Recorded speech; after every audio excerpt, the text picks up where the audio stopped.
Ask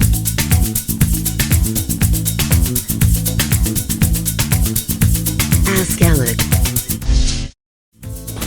Hey guys, it's Alex Torelli, and welcome back to Ask Alec, where I take your questions on poker and answer them in quick videos here for you. I'm bringing this video to you guys from the north of Dallas. I just finished an awesome event at Poker Night in America in Oklahoma. Came down here on holiday for a couple days, and I'm at White Rock Lake, chilling in the nature, and I had an inspiring question that I'm going to answer for you today.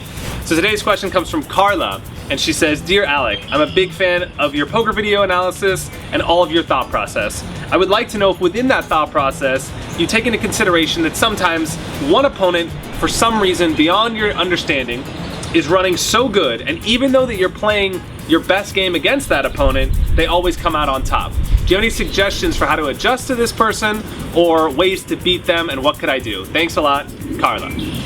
So one thing, Carla, I would challenge you to consider and really be objective about is ask yourself, is this opponent simply running good, or does he have some part of his game that is perhaps better than mine and he's actually gaining an edge on me somehow?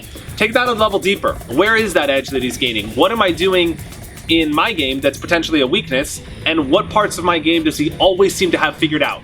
Is it pre-flop that every single time I re-raise him, he knows that I don't have it? And maybe if you find one of these situations where he always seems to know what you have and you have that feeling like he can read your cards, that's a sign for you to say to yourself, wait a minute, maybe there's an imbalance in my game. There's an inefficiency, a weakness in my game that he's identified and now he's exploiting.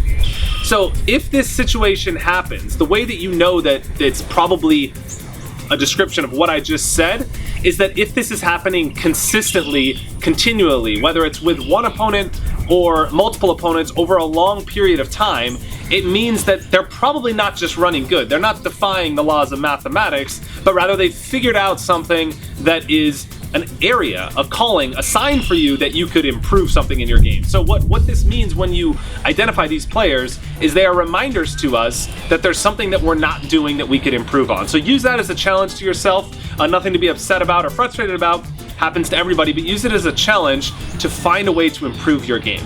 Now, if it's a different situation where you've never met this person before and you're playing against them for the first time and it feels like throughout the course of the night they're just beating up on you, then maybe it means that they've identified a weakness in your game and they're picking up on it, but it could just mean that for that one session, they're running really, really well. It could also sometimes happen at the poker table where it always seems like two players get matched up against each other and they just play more hands together. Now, a lot of people overread into this, in my opinion, and make it seem like they are going to war, picking out battles against each other, but oftentimes it's simply the seat positions at the game or the cards themselves that force the action between two specific players, and that's just sort of the luck of the draw, and that happens a lot at the poker table. So my challenge to you is not to let ego get involved when this happens. It's very easy to say to yourself, well, this guy's picking on me, he's bullying me, and I'm gonna just battle back and do something, you know, unordinary or out of line just to get back at this player who's picking on me. Maybe it's true they're picking on you, but you really have to be objective and ask yourself, is it me he's going after? Or is it every time I see his hand, he actually just has it against me and the cards are just playing themselves and I just have to let all this nonsense go and just continue to play my game. So the challenge in this situation is, regardless of the type of opponent or situation you're up against, you need to stick to your game and play it and not let the fact that someone else is running good or playing good or is a good player influence the way that you play the game. You need to play your game, you need to play strong, play hard, and keep hitting shots. You know, if you're playing against a better player in another sport, like tennis, the worst thing you could do is sort of give in to their playing style and back down and then like let them hit more winners against you and make it harder for yourself to win. You need to swing even harder and play your absolute best, bring your A game and everything you have to the table, or you're just gonna get even more smashed. So there's a big caveat to that though. One thing that you can do at the poker table that you can't do on the tennis court is you could selectively choose who you play hands against and how big you want to inflate those pots, and you can basically control the tempo of a hand. Let me give you an example from a hand I played in Oklahoma last week. And it's very similar to a hand that a reader of mine shared with me as well. He's part of the 4-Step Poker program, and he's part of the course that I have. And there's a big forum in there, and he actually shared a hand with me where he asked, you know, is it better to re-raise pre-flop in this spot, or is it better to flat call and trap my opponent? He actually had 2 queens on the button and he was facing a raise on the cutoff, the exact same situation that I was in a couple days ago. So this hand really struck me and I responded to him. And basically what I told him and what I did for myself, the same reasoning went into both of these, was you should base your decision on who the opener is and who the players are in the blinds. So let me give you 2 different situations and show you how I would play the hand 2 different ways depending on how these variables change. So the first situation is you're faced with an excellent opener in the cutoff and weak players in the small blind or the big blind.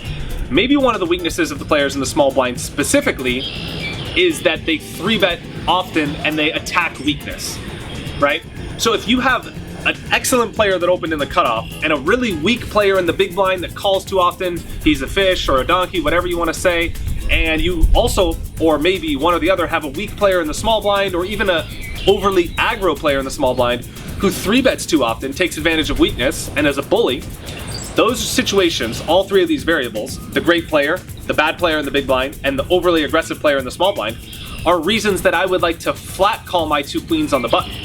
It protects my range, and it doesn't involve me isolating an excellent player who's going to play very well against me. He's either going to 4-bet a very strong range and put me to a tough decision, or he's going to flat call with really, really good hands, probably not that many hands. Most of the time he's just going to fold, and I'm not really going to win much money against him.